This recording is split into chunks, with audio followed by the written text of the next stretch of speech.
Bom, então é parte de uma viagem que a gente fez em 2010 e depois a gente repetiu. Algumas partes do caminho a gente já tinha feito em 2005. É um roteiro que tem essa atmosfera bem espiritual, mas ao mesmo tempo tem uma atmosfera de quem gosta de perceber, de ter a contemplação, de quem quer ter a experiência, né, de um relaxamento, de um tempo. Então, tem lugares como, por exemplo, a gente vai começar a nossa viagem na cidade onde Buda se iluminou, debaixo da Bodhi Tree. E é um centro de peregrinação no mundo todo, tem vários templos budistas de diferentes tradições, tem templo do budismo tibetano, do budismo zen, tem templos japoneses, tailandeses, cambodianos, taiwaneses, e é um lugar bem pequeno, mas tem essa atmosfera bem forte da luz do Buda mesmo. Aí dali a gente segue para Varanasi, que é uma cidade bem especial também, cidade da música, onde já passa por Rio Ganges. Depois dali a gente vai para a cidade onde tem o Taj Mahal, para a gente ver o Taj Mahal e ver quão detalhado, quão rico é a arte manual, nada feito com máscaras, nada copiado, tudo original, tudo pedra encaixada em pedra, é fantástico mesmo. Dali então a gente vai para Amritsar, que é o centro, seria a capital Sikh, é onde tem aquele que fica no meio de um lago, e esse lago é rodeado por um palácio de mármore branco. E ali eles têm um livro de Guru Nanak, um livro que eles começam o dia e com orações. O livro, na tradição Sikh, é o guru deles, é a informação. Não tem nenhum mestre encarnado que eles reverenciam, não tem nenhuma imagem. O último guru colocou essa estratégia mesmo, né, da gente ter acesso ao conhecimento e se transformar pelo conhecimento, e não depositar o nosso desenvolvimento a uma outra pessoa. Então, todos os dias, bem cedinho, tem uma oração, uma cerimônia de abertura desse grande livro, e no final da noite também tem o fechamento desse livro. E a gente vai ter essa oportunidade. Aí tem as pessoas que se banham no lago, é especial. Dali a gente vai para Dharamsala. Dharamsala é esse lugar que abrigou os refugiados do Tibete na invasão. É onde vive o Dalai Lama.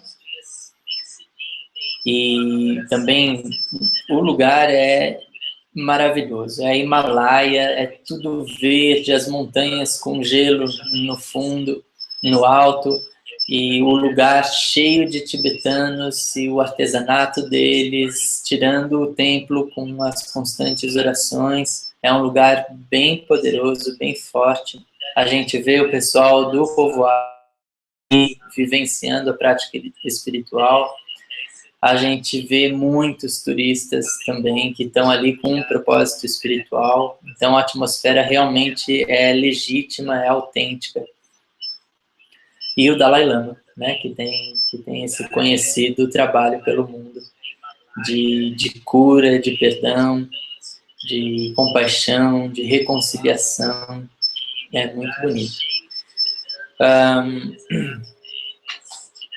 Dali a gente vai para Shimla, a gente desce, uma viagem pelos Himalaias mesmo, pelas montanhas, e descendo. Shimla é uma cidade que tem traços da ocupação inglesa.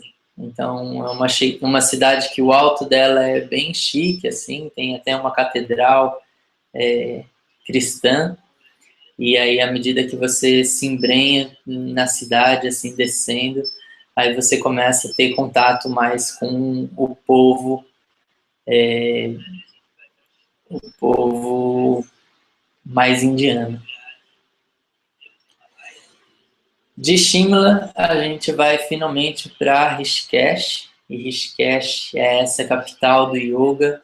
Rishikesh a gente tem, é banhada, é cruzada pelo Rio Ganges, o Rio Ganges limpo, e ali tem muitos ashrams, que são essas escolas espirituais, com mestres, e tem sempre satsangs, tem sempre essas experiências da tradição mesmo hindu. Tem muitas escolas de yoga, tem muitos centros de meditação, diferentes tipos de yoga.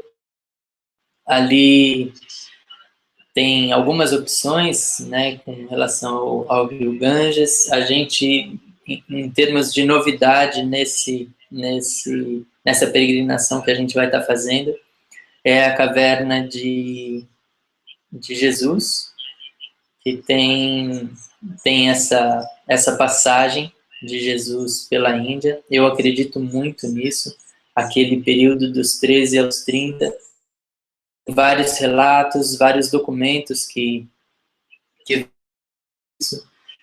tem um livro que pessoalmente adoro, que é O Caminho dos Essênios, que relata, através de uma busca nos registros acásicos, que são marcados pela passagem de Jesus. Os indianos, alguns se aproveitam disso para atrair o público ocidental curioso, e outros são descrentes, e tá tudo certo. Não, na verdade, não dá para dizer se foi ou se não foi hoje, né? Mas, de repente, a gente meditando lá, a gente talvez consiga sentir alguma coisa. E bom, aí ali a gente vai passar um pouco mais de tempo, a gente vai também para Haridwar. Haridwar tem o Arati todos os dias, uma cerimônia com fogo na beira do Ganges, com muitas pessoas, bem forte, assim, passando em Rishikesh, onde tem o ashram do Prem Baba, que é um mestre brasileiro que tem a sua temporada na Índia e fica lá. Tem outros mestres também de renome que passam por Rishikesh. Então a gente vai pedir as bênçãos do alto para ter esses encontros com essas pessoas que dão direção a muitas outras. A gente passando por Nova Delhi, a ideia é visitar o túmulo de Gandhi, que foi esse grande divulgador e vivenciador da experiência de ahimsa, a não violência. A nossa experiência enquanto grupo não só é a ideia de estar vivendo um coletivo, diferenças, a gente vai aprender com as diferenças, mas de ter uma prática espiritual dentro da viagem, dentro da peregrinação. O que tenho feito é uma prática de meditação. Em algumas oportunidades a gente faz práticas de asana, mas a priori mesmo é todos os dias a gente começar com uma meditação. E aí cada um se sente à vontade, se sente livre para estar vivenciando a sua forma. Eu me coloco à disposição para estar traduzindo alguns eventos onde a gente vai estar junto, também no que for prático, né, para estar facilitando para todo mundo. A gente Provavelmente vai ter alguns encontros onde a gente vai estar se sentando, a gente vai estar conversando. Então, algumas das vivências que eu trabalho aqui no Brasil, a gente vai estar desfrutando. Provavelmente a gente vai ter um dia de 24 horas de silêncio, de mais introspecção. É possível, vai depender do grupo, de fazer um dia de líquidos, um dia coletivo de líquidos, mas isso vai estar dependendo do grupo mesmo e do consenso. Isso é uma coisa que a gente cuida bastante, que seja tudo bem compartilhado, as ideias sejam consensuadas, mas com esse foco espiritual. Não é uma viagem de turismo, é uma viagem de autoconhecimento, em que existe o prazer do descobrir, do encontrar. Convidam muito a contemplação, a introspecção. São lugares fortes. Alguns lugares são bem fortes mesmo. As pessoas sentem isso. Então, ter o apoio do grupo é muito bom, muito importante. Tem um direcionamento, porque a Índia, ela toca de uma maneira especial em cada um. E a referência, né, o apoio daqueles que compartilham da mesma cultura, das mesmas ideias, facilita a digestão desse primeiro impacto da Índia. Mas, tirando isso, essa parte de iniciação, eu tenho certeza que a viagem ela é muito prazerosa mesmo, no sentido sutil, no sentido físico também, né, de estar vivenciando novos ares, novas sensações, novas cores, novos cheiros, novos sabores. A gente vai cuidando dessa parte que é também delicada na Índia, né, os sabores, mas que a gente tem já as nossas estratégias, a gente sabe lidar com isso após esses anos todos visitando, e aí eu tenho certeza que o grupo vai ser beneficiado com essa nossa experiência. Isso facilita.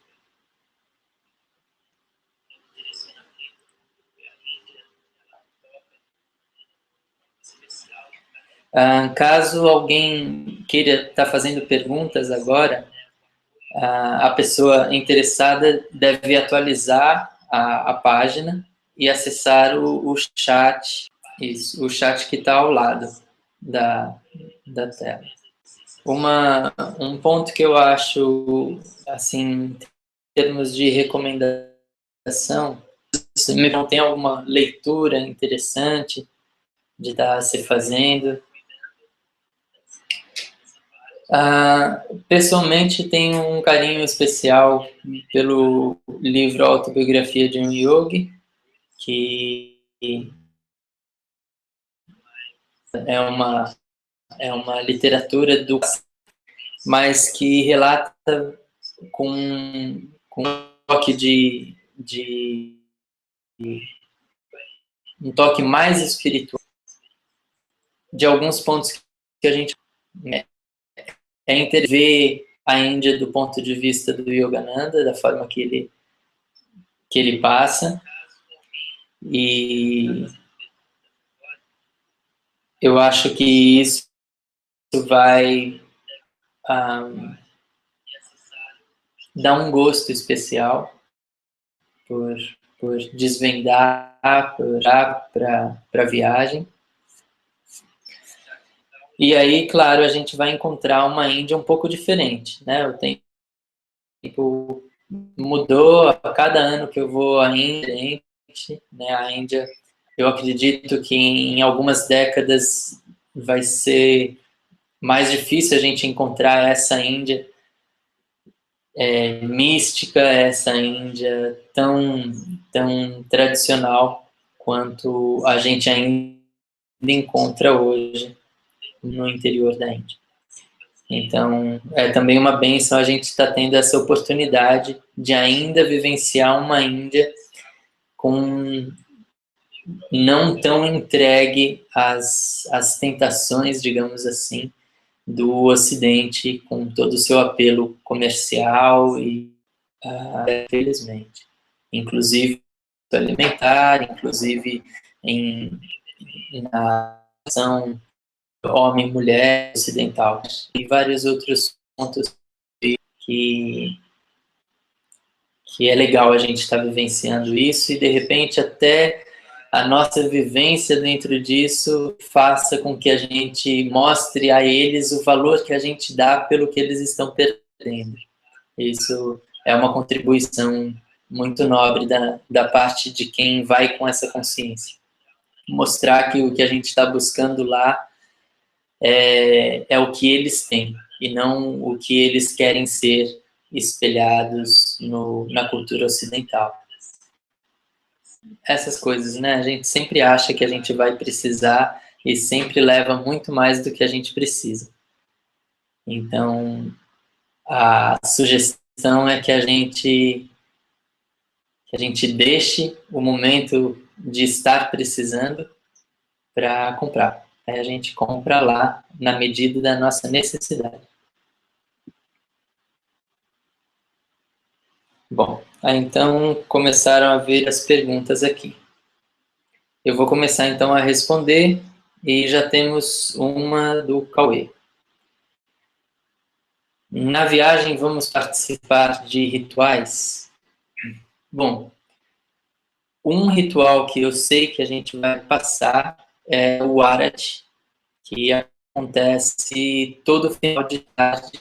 Então, em Haridwar tem algumas no templo principal, onde está a árvore neta, de onde que neta da árvore que serviu de palco para Buda meditar, a meditação que ele entrou. Ali tem vários budistas que fazem a prática e é bem interessante a gente estar vivenciando isso. Mas existe rituais que vai depender de como o grupo vai se sentir à vontade para estar. Por exemplo, em Varanasi, o ritual da cremação, né? Das pessoas banhando o corpo no rio Ganges, colocando na pira de lenha, fazendo o parikraman em volta do corpo, só os familiares, aí os incensos. É opcional do grupo de estar vivenciando isso ou não.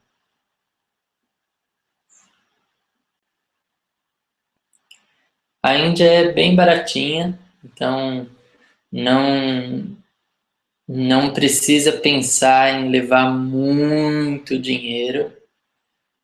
Então, a gente gasta muito pouco com comida.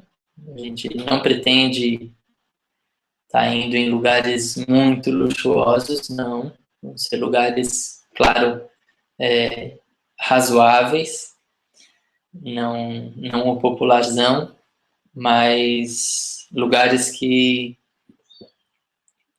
são bem baratos. A roupa é bem barato, os passeios, o táxi é bem barato.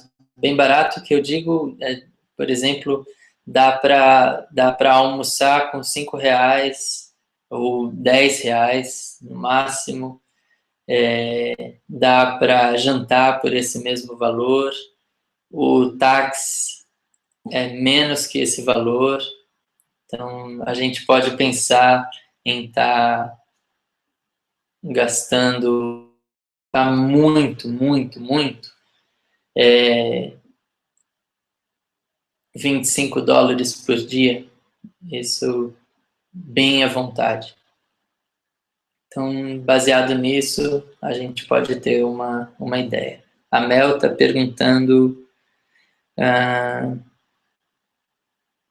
tá. Está dizendo que está encantada com a ideia de passar na caverna. Bom, Jesus, nessa passagem 13 aos 30, que não se encontra Dizem que ele foi para o Oriente para vivenciar algumas experiências iniciáticas de elevação espiritual, de ter algumas iniciações, de ter alguns aprendizados que ele até então não tinha encontrado ali, com outros mestres, com outros essênios. E aí ele foi para Jagannath Puri, ele passou em Varanasi, onde ele passa por uma iniciação, ele sobe para os Himalaias e sobe para o norte da Índia. E nessa passagem tem Rishikesh, tem Badrinath, tem a passagem em Srinagar, que é onde está a caverna dele, a tumba dele. Tem uma parte do Paquistão, que também acharam alguns documentos. Aí tem na Caxemira, que a gente não vai passar pela Caxemira, só para deixar claro, divisa com o Tibete, lá em cima. Então, tem forte essa passagem. Tem essas informações que nunca morreram, né? Ele era chamado de Isha, Jesus era chamado de Isha, e a caverna onde ele passou um tempo, onde ele estudou, onde ele meditou, sempre foi apontado como um lugar especial onde passou um profeta, onde passou um mestre que ensinou. Ele ensinava, ele, apesar de ter ido passar por iniciações, ele era reconhecido como um mestre puro. Então, todas as descrições e o ensinamento que é nos documentos encontrados na Índia apontam um mesmo personagem que traz os documentos encontrados ali no Mar Morto, na Terra Santa. Então tem essa conexão. E aí essa caverna vai ser uma visita que a gente vai ter a oportunidade de fazer e de meditar essa experiência próximo da energia desse grande mestre que pisou aqui nessa terra. E a gente vai estar pisando os mesmos lugares que ele. O Rafael pergunta: nós poderemos adentrar e participar de algo nos templos de Shiva, por exemplo? Então, por exemplo, em Varanasi, a gente vai visitar vários templos, né? A maioria dos templos a gente entra mesmo, assim como mais um monte de gente entra. É sempre com muita gente. E aí, cada lugar tem a sua forma de reverenciar. Por exemplo, em Varanasi tem o templo dos ratos, né? Que eu não sei se o grupo vai querer visitar, mas tem muitos templos. E a gente vai ver aqueles pilares de 2000 anos, de 1000 e tantos anos. Então, isso faz parte da impressão que o nosso ser precisa para acreditar que está ali na Índia. Ter contato com essa Índia milenar, né, com essa história tão ancestral que ela carrega e ela ainda mantém hoje. Por mais que a gente esteja ouvindo buzinas, o som da televisão altíssimo, a gente vai estar tendo contato com essas coisas que estão lá, assistindo tudo isso séculos após séculos, e estão ali recebendo dos fiéis, das pessoas que acreditam e que são devotas, que recebem essa energia. Então, ter contato com isso tem um diferencial, com certeza. Algumas pessoas mais sensíveis se sentem bastante tocadas.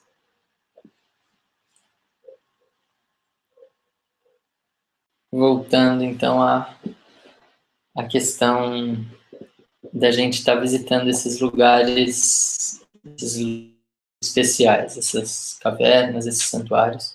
Alguns que a gente vai são lugares bem antigos mesmo, que, que, que tem uma aura bem especial.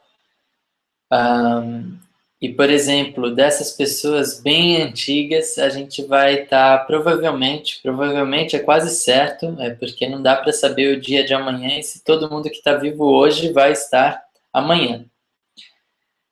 Mas esse personagem em especial, se ele não fez a passagem até agora, 105 anos de idade, eu acho que ele vai esperar a gente passar por lá. E é o Swami Yoganandaji. Ele dá aula aos sábados em Rishikesh, então eu acho que vale muito o grupo estar na aula de yoga dele.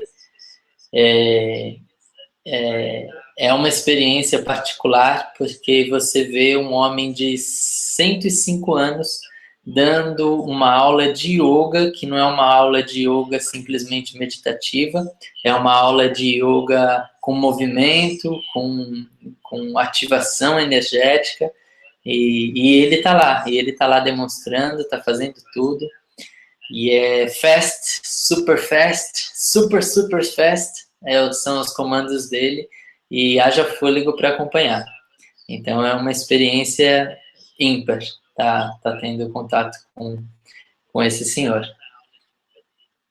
Mas isso é que é legal, dependendo da energia do grupo, dependendo do que a gente criar enquanto sangha, enquanto aura para a nossa experiência de grupo, a gente vai atraindo também, né? A gente vai atraindo as pessoas que o grupo precisa encontrar. E a Índia tem vários desses figurões. A gente senta do lado em Rishikesh, com certeza muita coisa linda a gente vai estar podendo pegar. Eu estive em fevereiro passado, eu deixei o grupo e fiquei sozinho por um tempo. Fiquei eu, a companheira Fabi, e aí encontrei meu irmão. E andando por Rishikesh, eu decidi entrar em uma das portinhas, assim, de umas construções meio mal feitas. E ali estava um Swami, jovem, e ele me convidou para entrar, assim que eu apareci na porta, e foi uma super aula. Foi muito lindo, assim, as perguntas que a gente fez, a gente estava... eu tinha dos Purusharthas, que são os quatro valores, as quatro metas do ser humano. E eu estava estudando porque ia ter um retiro em Juiz de Fora, onde ia estar sendo abordado esse tema. E até então eu tinha entrado em contato com o tema através do Yoga Sutra de Patanjali, através do livro Valor dos Valores do Swami Dayananda Sarasvati, e eu queria ouvir de um Swami falando isso. E eu, já que fui convidado, entrei e uma aula. Foi muito esclarecedor mesmo. Entramos em outros pontos e é muito bonito, né? A gente está aberto para essas experiências que a Índia nos oferta, assim, é gratuito, a gente está pagando pelo ônibus que a gente está andando, mas as experiências de valor para a alma, ou seja, que são impagáveis e de valor imensurável, estão ali à disposição, e a gente tem só que estar aberto. Então, é realmente uma viagem que vale muito. E as nossas experiências, independente dos outros também, né? Independente do professor que a gente for estar encontrando, mas a nossa experiência de estar em contato, os nossos sentidos estar em contato com tanta informação e tanta informação que toca, que nós, no nosso silêncio, acaba que acabamos tendo um monte de ensinamentos, insights, um monte de experiências que também não dá para mensurar o valor disso, né? Por isso é transformador a ida à Índia. Eu também não quero gerar nenhum tipo de expectativa com relação a isso, porque o processo em cada um, ele se apresenta de uma forma.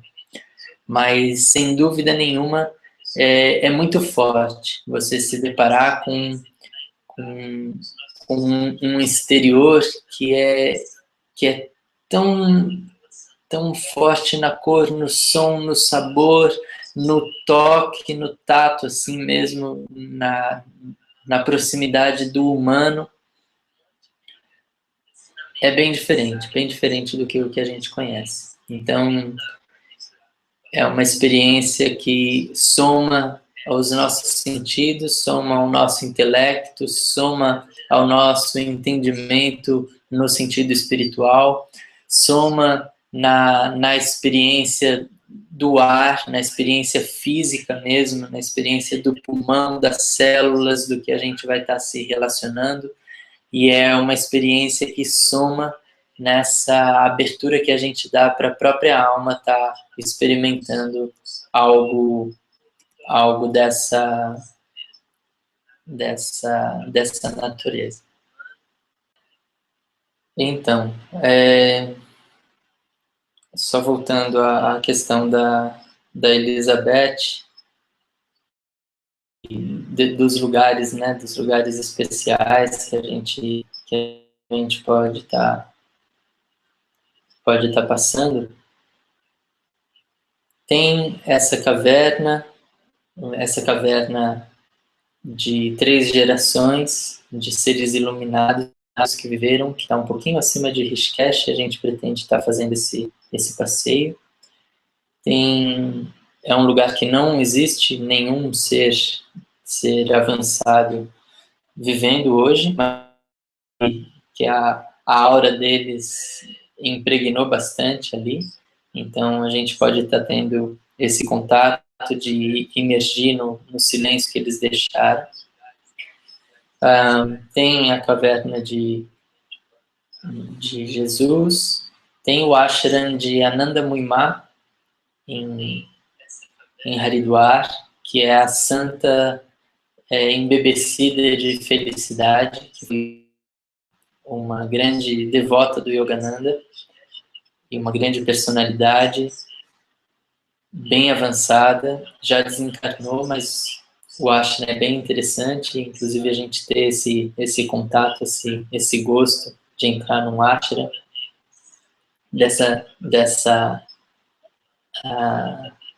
com essa tônica, né, da felicidade.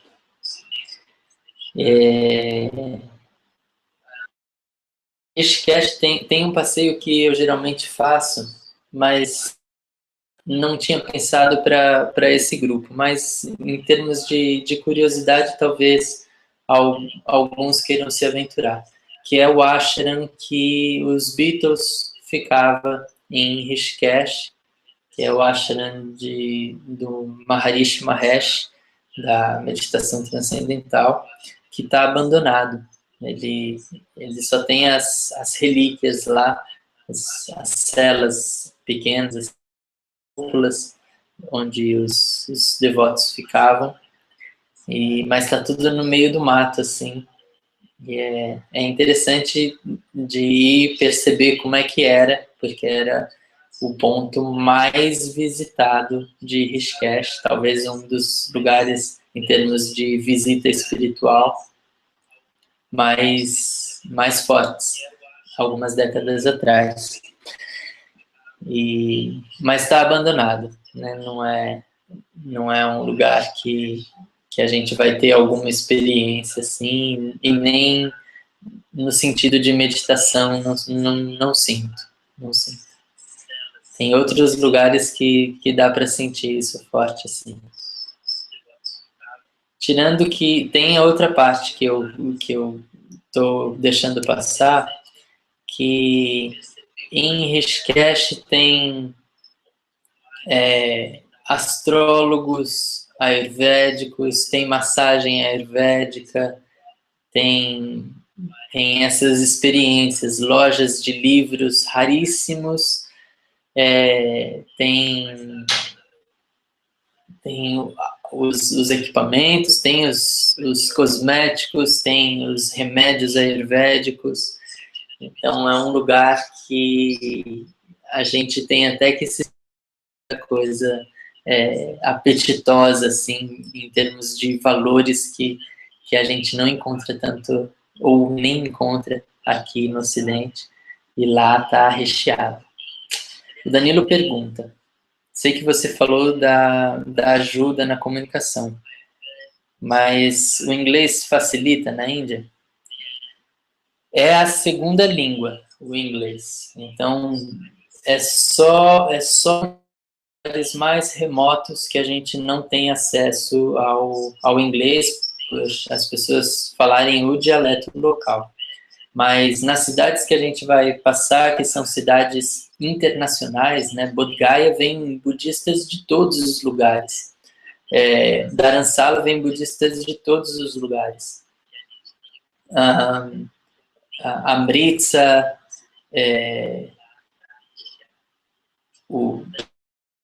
dizer, então todos esses lugares as pessoas falam inglês. Então, inglês, se você domina o inglês, você vai estar caminhando pelos shoppings e a sua comunicação vai ser fluente. Claro que com inglês indiano, né? Yes, sir, no problem, come on, e assim vai.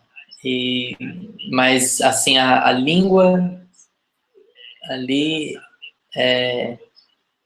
o Hindi é a língua número 1, mas em cada lugar que a gente passa, a gente tem o dialeto local, então é até difícil a gente encarar que a gente vai aprender a falar tudo que a Índia fala, mesmo porque entre eles não se comunicam muitas vezes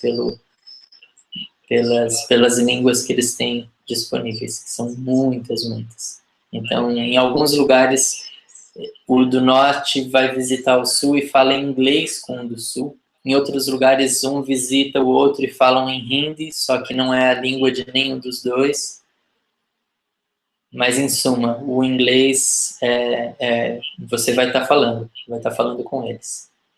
Então, a minha ajuda não é do hindi para o português. A minha ajuda é do meu parco inglês para o português. E eles são... Se é para comprar, eles fazem de tudo para se comunicar. Tem até que ficar esperto com a forma que eles fazem você comprar. Mas é super claro, é super simples. Esse não é um problema mesmo.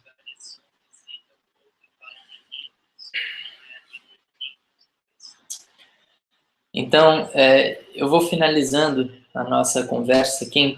Se alguém tiver alguma dúvida, é interessante estar escrevendo, então, para atendimento@colombitravel.com.br. E aí eles têm o telefone também, que é o DDD 011, e aí 2506-9349. E eles têm lá, então, o documento que vem com o orçamento, que vem a inscrição de cada dia que a gente vai estar fazendo. Eu já até falei de algumas coisas que não estão no roteiro.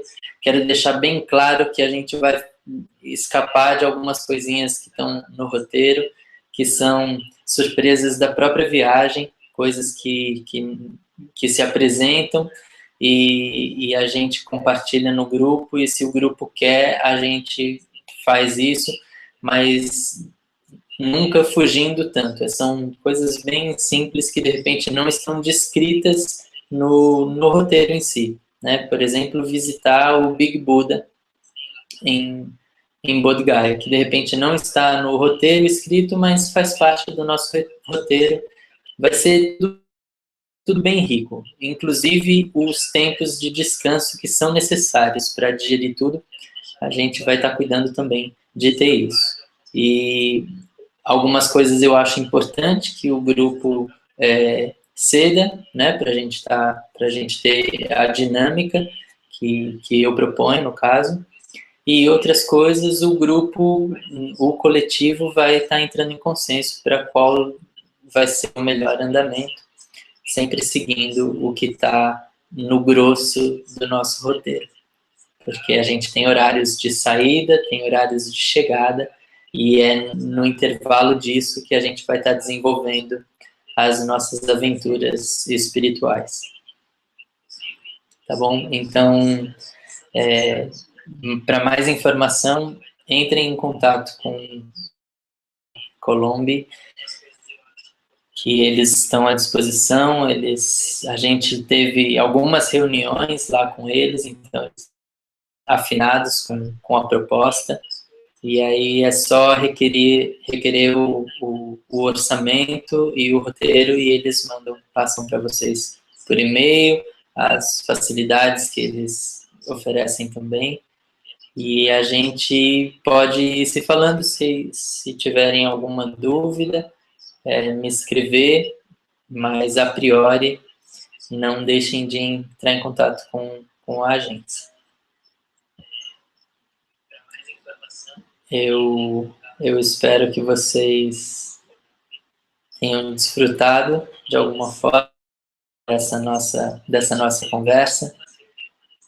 E eu tenho certeza que tudo que eu falei é muito pouco mesmo de todos os nossos sentidos físicos e está alcançando dentro da viagem.